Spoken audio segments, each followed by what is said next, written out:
És el torn d'en Francesc Trilles. La pregunta concreta, si et sembla, seria com és la Catalunya que s'albira des del punt de vista econòmic en els propers anys, les properes dècades. Molt bé, moltes gràcies. Gràcies per la invitació a parlar a l'OPEC, que vaig contribuir a fundar aquí amb uns companys fa 10 anys. Com que entenc que he estat convidat a títol individual, parlaré a títol individual i per tant no res del que digui ha de comprometre els col·lectius dels quals formo part, concretament el PSC com a militant de base i Federalistes d'Esquerres com a membre de la Junta. Per parlar de la Catalunya que s'albira, he intentat assegurar-me en un diccionari del significat del verb albirar i diu que és formar judici sobre una cosa, imaginar com és, com pot executar-se, etc. I també veure de lluny alguna cosa sense distingir-la bé. En aquesta definició hi ha una certa ambigüitat sobre si albirar és fer una predicció o expressar un desig acompanyat d'un pla de com portar-lo a terme. Jo com a profeta no albiro res. Els científics socials i professions relacionades, economistes, politòlegs, historiadors, periodistes, no diguem ja els tertulians i altres estrelles del nostre Star System, són molt dolents fent prediccions. Uns mesos abans de la caiguda del mur de Berlín, ningú no ho va predir. I podríem posar molts més exemples que ens haurien de fer ser molt modestos a l'hora de fer prediccions. El que faré, doncs, és explicar com m'agradaria que fos la Catalunya del futur a partir de la seva situació actual, en el temps limitat de què disposo. Que jo cregui que el que jo desitjo és possible i factible no vol dir que tingui cap seguretat sobre la seva realització. La història està plena de conseqüències no desitjades de les decisions humanes, d'incerteses i de factors incontrolables, que s'haurien de tenir en compte si intentés convertir el que a mi m'agradaria en un pronòstic sobre què passarà. Parlaré, doncs, de la Catalunya que albiro en els meus desitjos, que per mi és inseparable del món que albiro, perquè no concebeixo una Catalunya separada del món en què vivim. I és que el primer que cal dir és que els principals problemes que tenim la ciutadania de Catalunya els compartim amb la resta de ciutadans d'Espanya, d'Europa i de tot el món. Aquests problemes són ben coneguts. Les desigualtats socials agreujades per les polítiques d'austeritat, l'atur i els problemes del mercat laboral. Demanava que parlés d'economia, parlo una mica d'economia. Els riscos d'inestabilitat financera i les conseqüències de la darrera crisi financera, els reptes, explotacions i injustícies associats a les migracions, el canvi climàtic, els problemes energètics, la corrupció, la crisi de les institucions i de la política democràtica, la segregació educativa i la qualitat de l'educació, el finançament i gestió de la sanitat pública. Ho vull reiterar, els problemes que tenim els ciutadans i ciutadanes de Catalunya són els mateixos problemes que tenen els ciutadans d'Espanya, d'Europa i del món. No podem imaginar una solució especial per nosaltres sols. La majoria d'aquests problemes, els principals problemes d'Europa i del món, no es poden solucionar des de l'escala de l'estat-nació, d'algun estat-nació. L'estat-nació està obsolet. Els nous consensos socials s'han de construir a una escala més gran. L'economista francès Thomas Piketty ha explicat en el seu famós llibre recent, El capital del segle XXI, que vivim una concentració creixent de la riquesa a nivell global que amenaça la nostra democràcia i que l'única forma de fer-hi front són polítiques i institucions que vagin molt més enllà de l'estat-nació i del concepte de sobirania tal com l'hem conegut fins ara.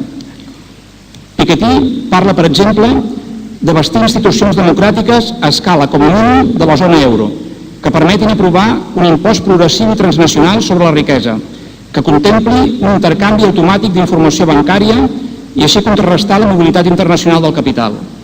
Les institucions més properes al ciutadà seguiran tenint un paper en la solució de problemes locals, però en els grans problemes només podran influir-hi en el marc de grans agregats democràtics, en el marc de federacions. Piketty ens explica que al món hi ha un frau fiscal organitzat a nivell internacional, del qual també participen ciutadans de Catalunya i de la resta d'Espanya, equivalent probablement al 10% del PIB mundial. Que les grans fortunes estan fugint, diu Piketty, de qualsevol control democràtic i que aviat, si no posem totes les nostres energies polítiques a evitar-ho, podran comprar països sencers, igual que avui poden comprar clubs de futbol o mitjans de comunicació. La gran secessió dels nostres dies, la que sí que està passant davant dels nostres propis ulls, és la secessió de les grans fortunes. Les qüestions referides a l'arquitectura institucional de les nostres societats no són un tema més, separat de les qüestions que afecten el nostre benestar o la millora de la nostra democràcia. Són aspectes crucials del nostre benestar i la nostra convivència en el segle XXI.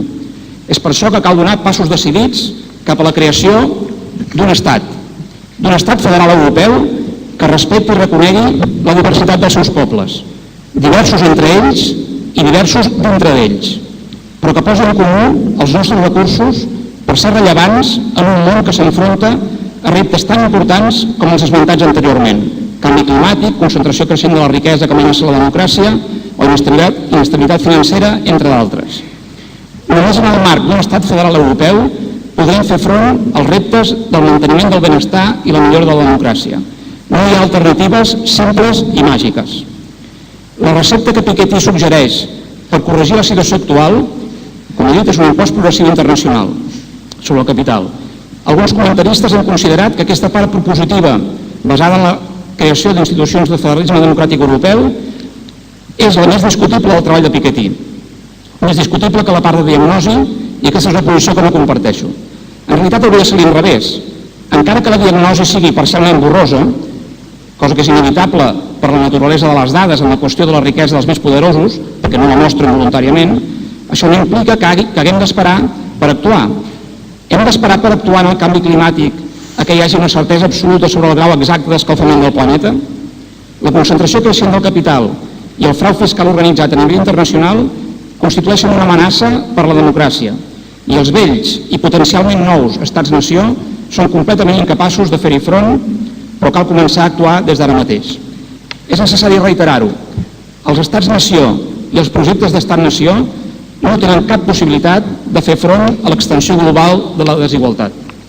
Si no s'avança cap a una Europa federal democràtica sense fronteres, és molt difícil avançar en la igualtat i el benestar. És encoratjador que la majoria de ciutadans del món que viuen en democràcies ho fan en federacions, certament en modalitats molt diverses. En què consisteix el federalisme? A grans trets, governs a diferents nivells amb competències clares i criteris de finançament transparents que garanteixen l'autogovern i la solidaritat i que intenten respondre a l'escala òptima dels problemes. Govern compartit per qüestions d'interès compartit. Rendició de comptes de cada govern directament amb els ciutadans i no només rendició de comptes entre governs, com passa en les estructures confederals. 4. Cultura federal, fraternitat, lleialtat i cooperació. I finalment, multilingüisme en el conjunt de la federació i no només a nivell local o de les unitats constituents. El federalisme s'ha demostrat com l'arquitectura institucional que garanteix millor la pau i la diversitat i com l'arquitectura institucional que millor s'adapta a les característiques pròpies d'una economia globalitzada com és la que tenim al segle XXI. Espanya i Europa són federacions a mig fer, que s'han de completar i perfeccionar. El federalisme no és una recepta tancada, no són les taules de la llei, sinó que tot arreu és fruit de pactes que admeten flexibilitat i asimetries. Així és el Canadà, els Estats Units, Suïssa, Alemanya, Austràlia, l'Índia i tantes altres realitats. La idea federal és racional i flexible, però és també una resposta a l'ansietat identitària i sentimental. El federalisme és racionalitat, però també confiança, fraternitat, cooperació. És, davant de les pulsions nacionalistes romàntiques, un retorn als ideals de la il·lustració. És difícil no estar d'acord amb aquestes idees, les idees del federalisme. I, de fet, costa trobar algú que no hi estigui d'acord o que digui obertament que no hi està d'acord, cosa que seria legítim. Una altra cosa és que hi hagi gent disposada a morir o a fer grans sacrificis pel federalisme, que per sort o per desgràcia no desperta aquestes grans emocions. Costa trobar gent que s'oposi obertament al federalisme, però no és impossible. Els sobiranistes britànics, i no em refereixo als escocesos, sinó als sobiranistes del Regne Unit, els del senyor Farage, i els sobiranistes francesos, expressen obertament el seu rebuig al federalisme.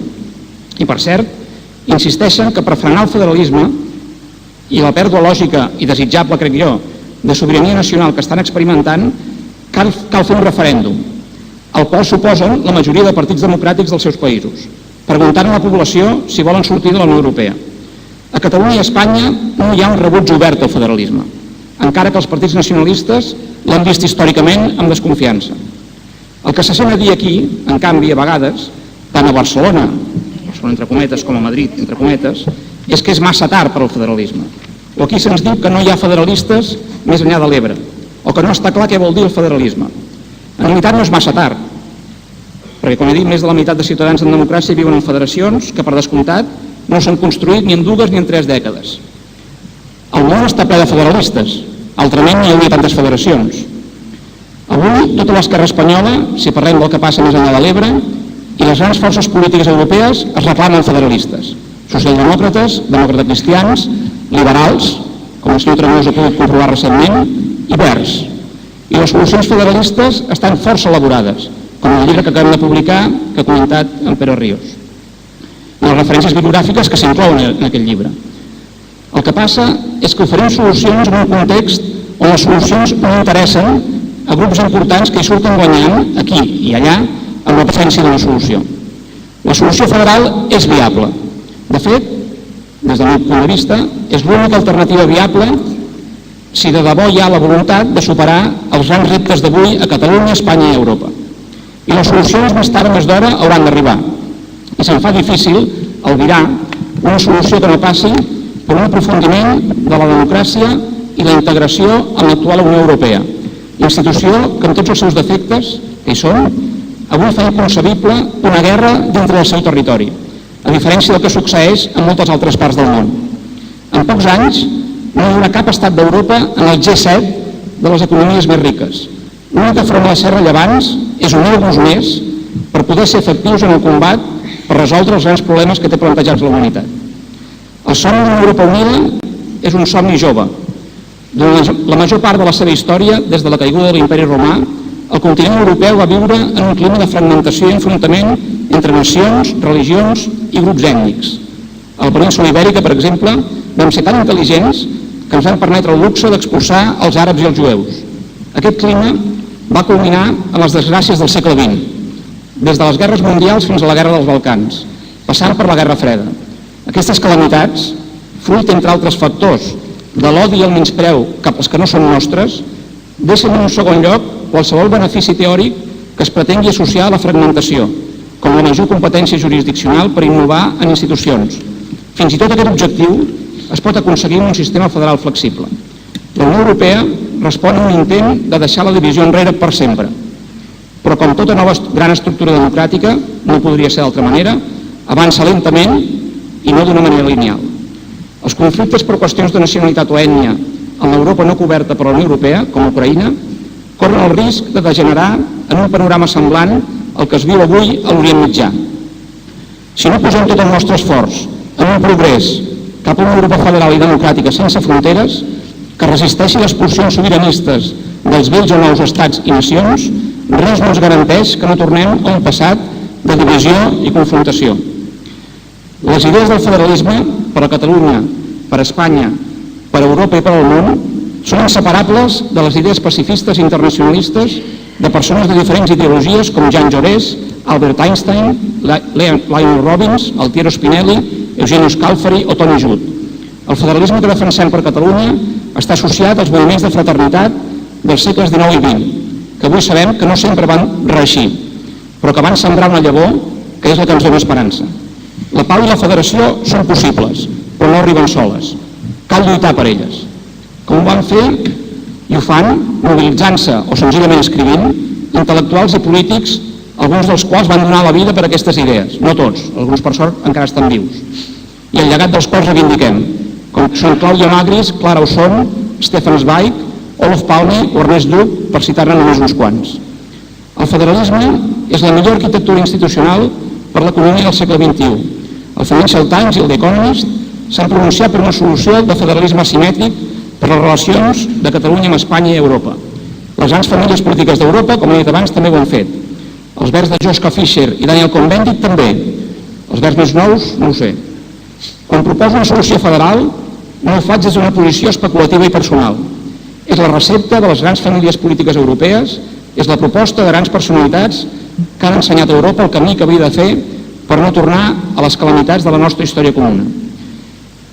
Crec que el federalisme europeista, i amb això acabaré, que jo defenso, és totalment coherent amb un catalanisme de mínim comú denominador, que pugui ser compartit per tota la societat i no només per una part, i que per tant pugui ser fort. Amb el catalanisme compatible amb el catalanisme de persones nascudes fora de Catalunya, com José Ignacio Urenda, Ramon Fernández Jurado, noms que potser alguns no us diuen gran cosa, però que els veterans militants del PSC sí, i de José Montilla. La majoria de catalanes i catalans compartim sentiments de catalanitat i espanyolitat i d'altres en graus diversos. Els que no tenim socis comercials a la resta d'Espanya hi tenim parents o amics. La majoria de ciutadans de Catalunya tenim diverses identitats i compartim amb la resta d'Espanya dos idiomes, el castellà i el català, els dos els compartim. Espanya és avui un estat descentralitzat, però que manté elements d'un estat unitari. Cal avançar decididament cap a completar els elements federals del nostre estat i al mateix temps avançar cap a una Europa més federal que intergovernamental o confederal. Els moviments d'efervescència nacionalista serveixen, no sempre intencionadament, per ocultar amb la polseguera dels cavalls altres dimensions dels afers col·lectius. A Catalunya, el monotema serveix també, entre altres conseqüències, perquè la coalició governant pràcticament no rendeixi comptes a l'opinió pública dels gravíssims casos de corrupció que l'afecten. Cobrament de comissions de Ferrovial, saqueig del Palau, irregularitat de diversos membres de la família Pujol Ferrusola, seu embargada, Ajuntament de Torredembarra, un diputat imputat per relacions amb la màfia russa i de les duríssimes, ineficients i injustes retallades pressupostàries. A Catalunya el govern ha deixat de governar, de presentar iniciatives legislatives i el seu portaveu ha passat a ser un comentarista més de l'actualitat política, que gràcies en part a ell no està mai relacionada amb cap iniciativa de la gestió del seu govern. La per més escandalosa manipulació de la televisió pública catalana és un element més de la crisi de les nostres institucions. La Catalunya que jo albiro, doncs, és una Catalunya plenament integrada amb una posició de lideratge actiu en una Europa unida, federal, sense fronteres i molta diversitat institucional per sota del nivell federal, evolucionant des de la situació actual sense traumes, ni ruptures, ni divisions. En Europa, amb euroregions i lligues d'eurociutats, amb institucions solapades que creuen fronteres per defensar les seves llengües minoritàries i estratègies alhora per fomentar una llengua franca a l'abast de tothom, i no només d'una elit, que ens permeti a tothom formar part d'un nou demos europeu. I una Catalunya, una gran metròpoli, Barcelona, que no només sigui una capital catalana i espanyola i un focus turístic amb els seus actius en venda, que és el que és ara, sinó que sigui una gran capital multicultural, multiètnica i cosmopolita d'una Europa unida i d'un mar mediterrani en pau, una capital de la creativitat, de la innovació i de la participació. Aquesta és, en definitiva, la Catalunya que jo albiro.